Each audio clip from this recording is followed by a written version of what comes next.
राधाजी एक आम मध्यम वर्गीय परिवार की मुखिया थी। वे अपने बेटे शुभम और बहू मनीषा के साथ रहती थी। एक बेटी सीमा थी जो कि शादी के बाद अमेरिका में बस गई थी। राधाजी के पति की मृत्यु बहुत पहले ही हो चुकी थी।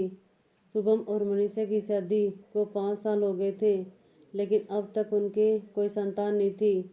राधाजी की बहू मनीषा भी जॉब करती थी, जो कि राधाजी को बिल्कुल भी नहीं सुहाता था। वे जल्द से जल्द दादी बनना चाहती थी, लेकिन मनीषा और शुभम यह अच्छी तरह से जानते थे कि अभी मनीषा का जॉब करना कितना ज़रूरी था। राधाजी अपने बेटे शुभम से इस बारे में बात करती तो शुभम किसी न किसी बहाने से बात को टाल देता था। इसीलिए वे मनीषा को ही परेशान करने के बहाने ढूंढती रहती थी, ताकि वह अपनी जॉब छोड़ दे।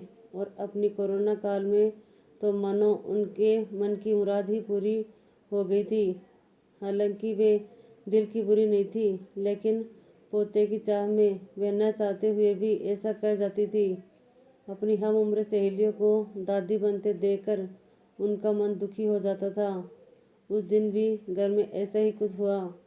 ऑफिस में काम की वजह से मनीषा देर तक सोती रही और राधाजी को अच्छा खासा मौका मिल गया। ये क्या बहू, अभी तक सो रही हो? पता है सुबह के 10 बज गए हैं। शुभम भी बेचारा कब से उठकर ऑफिस के काम पर लग गया है और तुम हो कि अभी तक सोई पड़ी हो। चलो अब उठकर सबके लिए चाय नाश्ता बना लो। मुझसे कुछ हो नहीं पाता है, वरना मैं तो तुम्हारे भरोसे कभी न रहती, खुद ही सब कर लेती।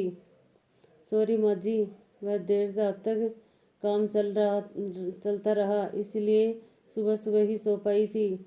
इसीलिए समय का पता ही नहीं चला। आप चलिए, मैं अभी जल्दी से आती हूँ। हाँ हाँ ठीक है, मेरा कुछ नहीं, पर शुभम को देख लो, उसे कुछ चाहिए तो नहीं? कब से उठा है बेचारा। हे भगवान, मुझे जल्दी से ठीक कर दे, ताकि मैं ही अपने बेटे का ध्यान रख सकूं। राधाजी ने नाटकीय अंदाज में कहा। राधाजी ने अपनी बहू मनीषा को उठाते हुए कहा। मनीषा ने घड़ी देखी तो वाकई 10 बज गए थे। आज उसकी आंखें कैसे नहीं खुली। वह जल्दी जल्दी अपने काम निपटाकर हॉल में आई तो शुभम अपने लैपटॉप के साथ ऑफिस के काम कर रहा था। उसने किचन में जाकर चाय नाश्ता बनाया और फिर रात के बर्तन साफ किए और झाड़ू पोछा करके नहाने चली गई। दरअसल कोरोना वायरस की बढ़ती बीमारी की वजह से शहर में पूरी तरह लॉकडाउन किया गया था, इसलिए काम वाली बाई भी नहीं आ रही थी। मनीषा खुद एक इंटरनेशनल कंपनी में काम करती थी। उसका ऑफिस टाइम निश्चित नहीं होता था। अधिकतर उसे रात में देर तक काम करना होता था।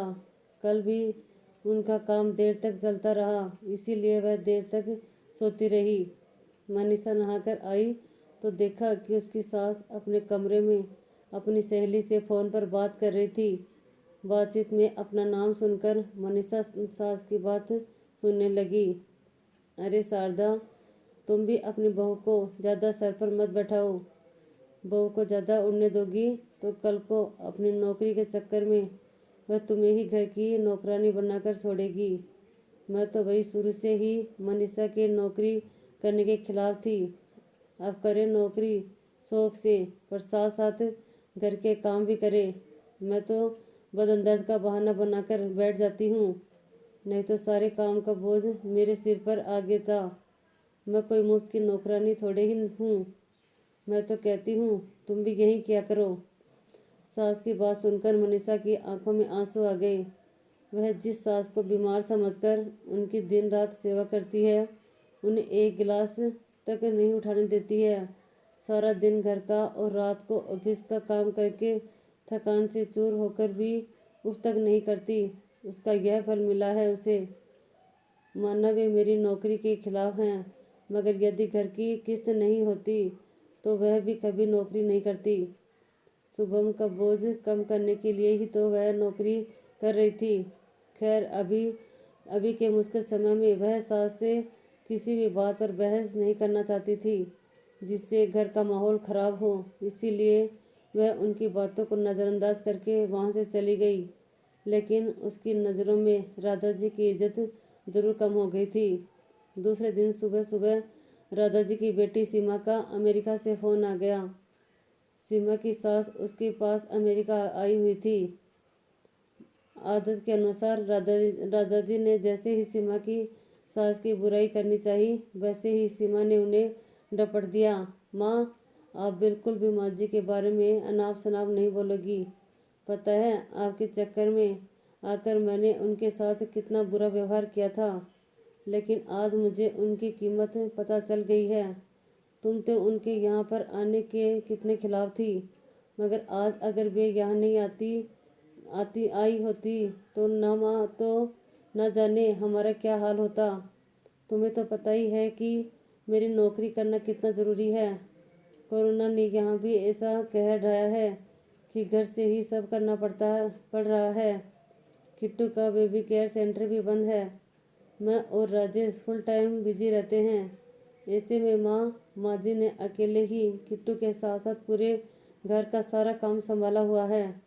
मुझे कुछ भी नहीं करने देती है। अगर वे नहीं होती तो माँ हमारा क्या होता, यह सोचकर ही रोंगटे खड़े हो जाते हैं।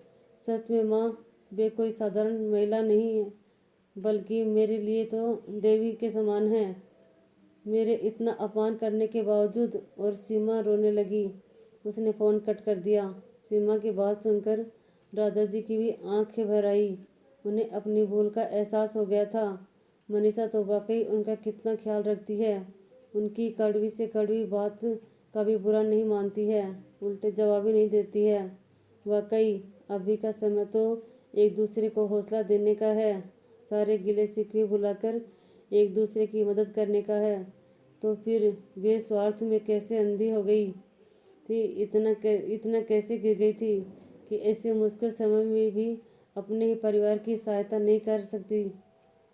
उन्होंने उसी समय मनीषा को बुलाकर उसके सिर पर प्यार से हाथ फेरते हुए कहा कि मनीषा, आज से घर के कामों की आधी जिम्मेदारी मेरी रहेगी। मैंने आज तक तुम्हें जो भी कहा और किया उसके लिए सॉरी। चलो अब तुम जाकर आराम करो, खाना मैं बना लूँगी। इधर सास का बदला हुआ रूप देखकर मनीषा की भी आंखों में खुशी के आंसू आ गए और अपनी सास के प्रति उसके मन में फिर से पहले वाला सम्मान वापस आ गया था। शायद हमारे जीवन में मुश्किल समय आता ही इसलिए है कि हमें एक दूसरे की अहमियत का पता चले, अपनी गलतियों का एहसास होने और आगे बढ़कर माफ़ी मांगने से वाकई इंसान छोटा नहीं बल्कि बहुत बड़ा हो जाता है, राधा जी की तरह।